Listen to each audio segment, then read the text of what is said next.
Regardons maintenant l'exemple 4 où donc on va voir pour la première fois comment est-ce qu'on fait pour linéariser un polynôme trigonométrique. Qu'est-ce que c'est que cette horreur? Rien que le nom ça fait peur. En vrai, c'est pas si dur que ça.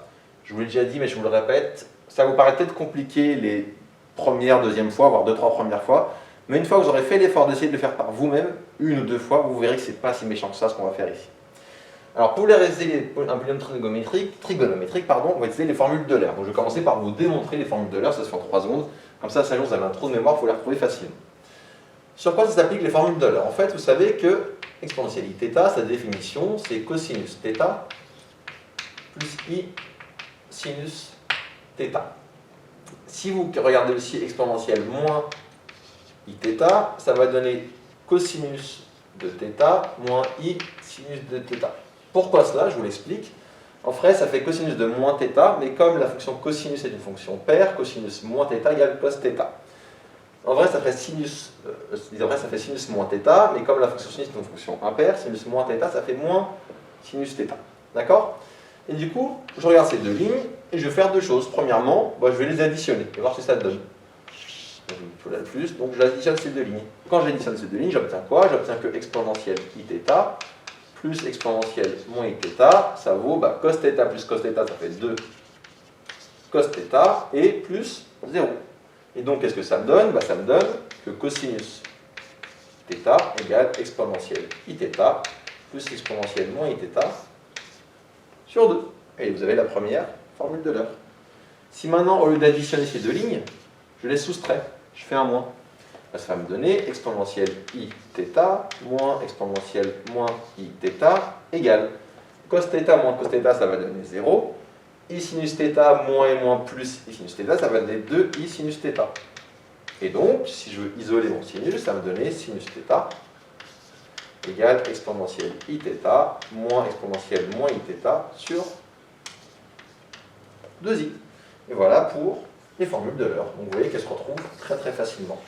Ça correspond, si vous voulez, apprendre à chaque fois z plus z bar et z moins z bar qu'on a vu dans une vidéo précédente. 2 fois partie réelle ou 2i partie imaginaire. Ça vient de là aussi, pour le coup. C'est exactement la même chose. Alors, du coup, maintenant, regardez. Ce polynôme trigonométrique, c'est une somme de deux termes. Du coup, je vais faire en deux fois. Je vais d'abord faire cosinus cube θ et après on verra sinus cube θ.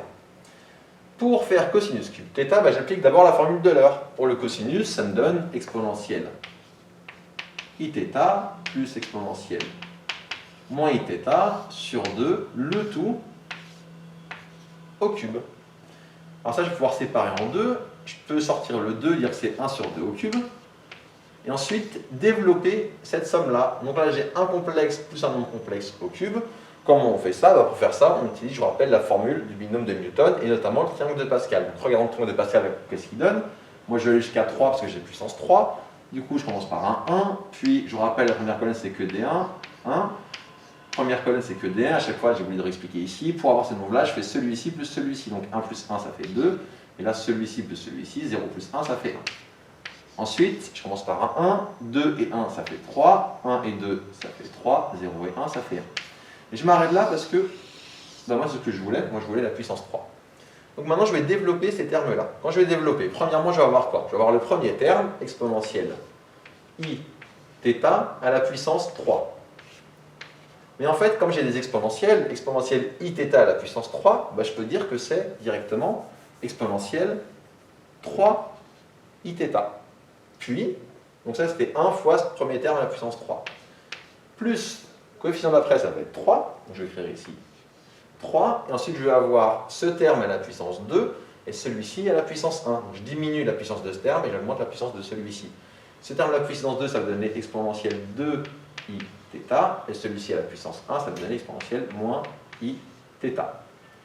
Plus, terme d'après, la constante, c'est 3. Je diminue la puissance de ce terme et j'augmente la puissance de celui-ci. Quand je diminue la puissance de ce terme, je passe de 2 à 1. Donc ça va me donner exponentielle 1 fois i θ, donc exponentielle i θ. Et là, je passe de 1 à 2, donc je passe de exponentielle moins i θ, exponentielle moins 2 i θ. Et enfin, le dernier terme, il commence par 1, donc 1 fois je n'écris pas. Je diminue la puissance de lui de 1, donc je passe de 1 à 0, je n'ai plus ce terme. J'augmente la puissance de lui de 1, donc je passe de 2 à 3, ça va donner exponentielle moins 3 i θ.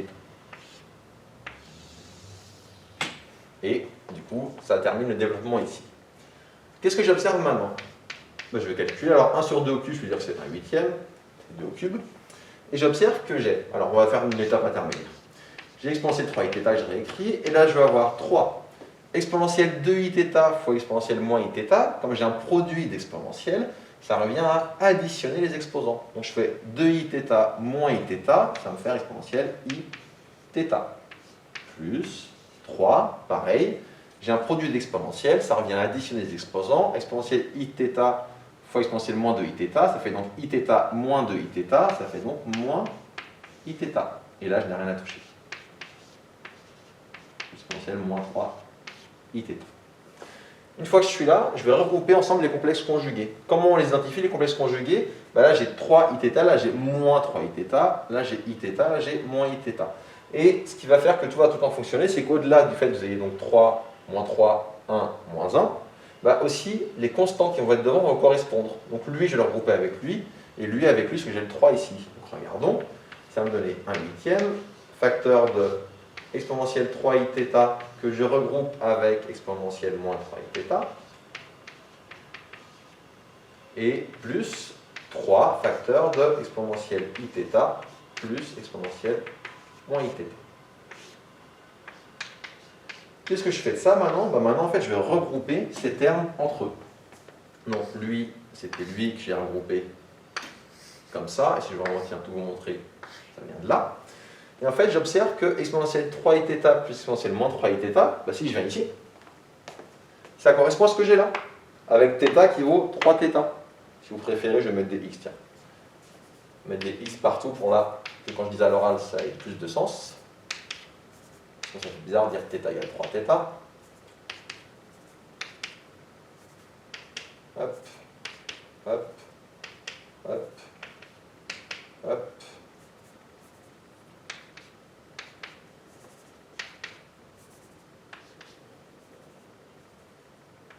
Donc je reprends. Ici, j'observe que cette formule, ben, c'est la même que celle-ci, avec x qui vaut 3 θ. Et donc, plutôt que celle-ci, là j'ai exponentielle ix plus exponentielle moins ix, ça fait 2 cosinus x. Donc, là mon x il vaut 3 θ, donc le terme qui est là en bleu, il va donner 2 cosinus de 3 θ.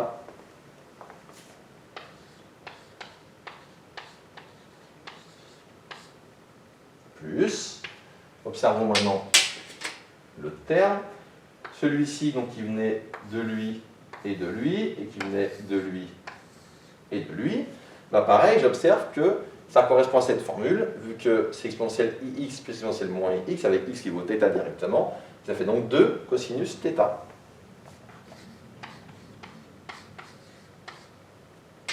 Il me reste juste une dernière étape à faire. Je vois que là, j'ai oublié le 3, pardon, donc 2 fois 3 cosinus θ. 2 fois 3 cosinus θ, donc il ne faut pas que j'oublie le 3 qui était un facteur.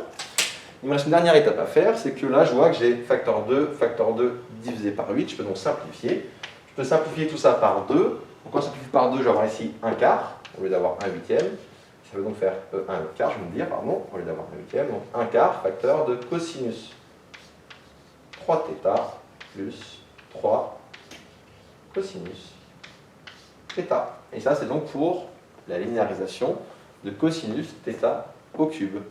Une autre façon de voir, quand on arrive ici, en fait, quand vous avez des plus, ça va donner des cosinus, et quand vous avez des moins, ça donnera des isinus. On va voir ça quand des sinus vont apparaître. Alors, du coup, donc il faut que j'efface ces formules de l'heure. J'espère que vous les avez bien sous les yeux. Si vous n'avez pas encore noté sur votre feuille, bah, faites pause sur la vidéo et notez tout ça pour après pouvoir suivre tranquillement le reste de la vidéo avec vos notes sous les yeux. Donc j'efface, faites pause si vous n'avez pas, pas encore noté ça.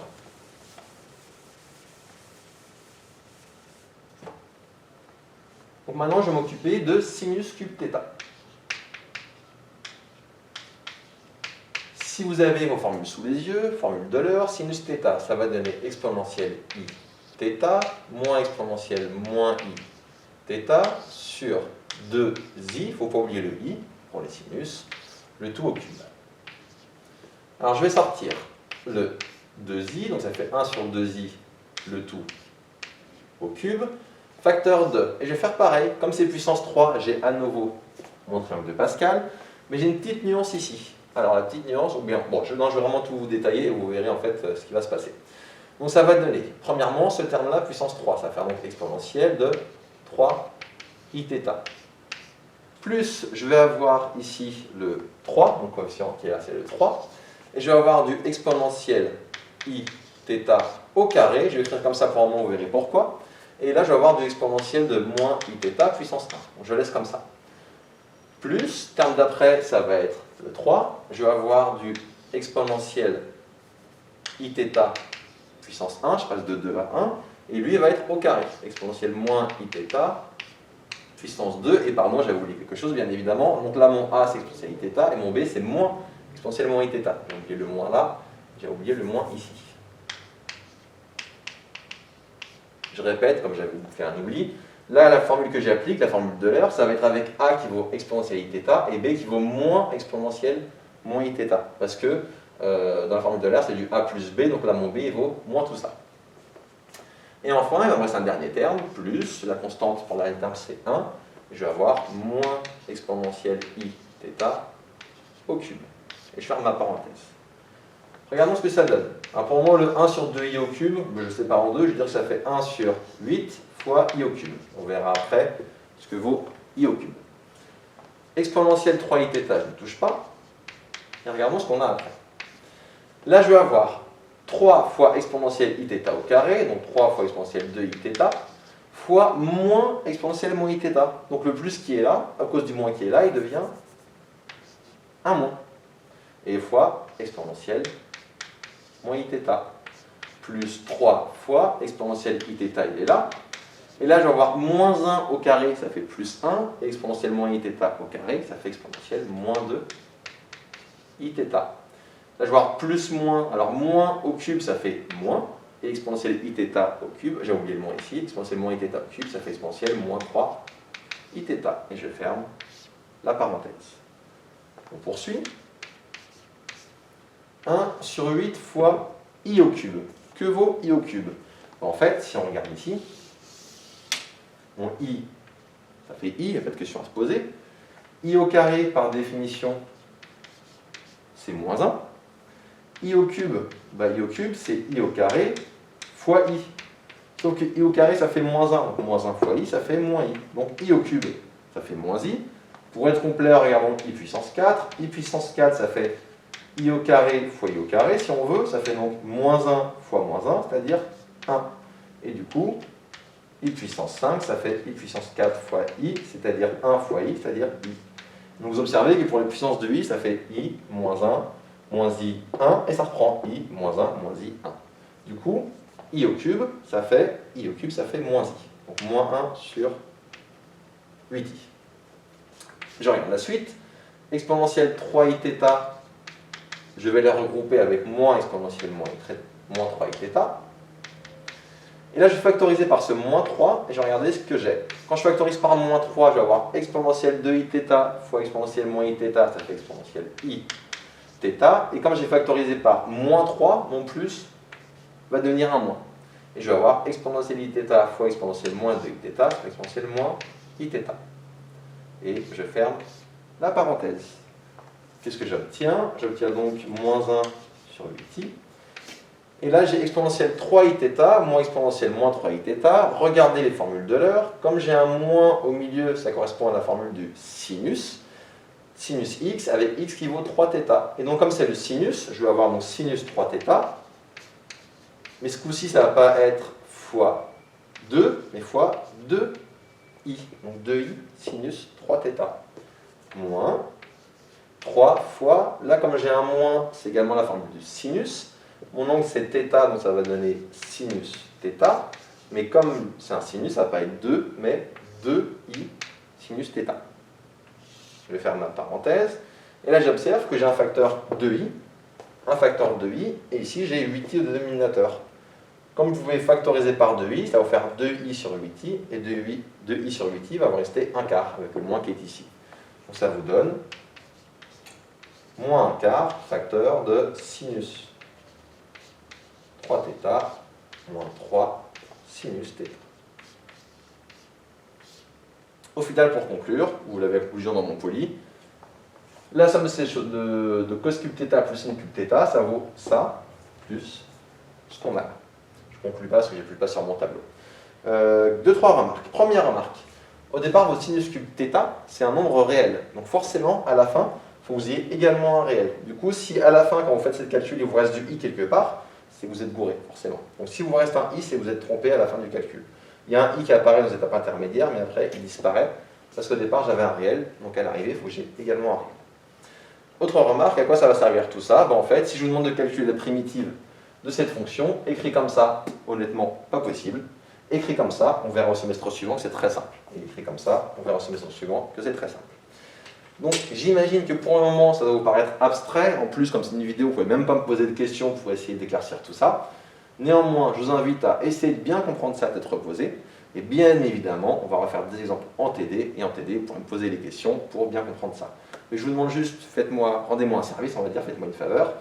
Ne vous dites pas que c'est impossible, vous n'allez rien comprendre, parce que ça paraît horrible dans un premier temps. C'est vrai que c'est horrible dans un premier temps, mais je vous assure qu'une fois que vous l'avez manipulé 2-3 fois, c'est pas si horrible que ça. C'est une procédure à répéter à chaque fois et qui n'est vraiment pas si méchante que ça. Donc s'il vous plaît, ne vous dites pas ça c'est mort, essayez vraiment de le travailler et on le refera en TD pour bien l'expliquer. Donc ça termine cette vidéo.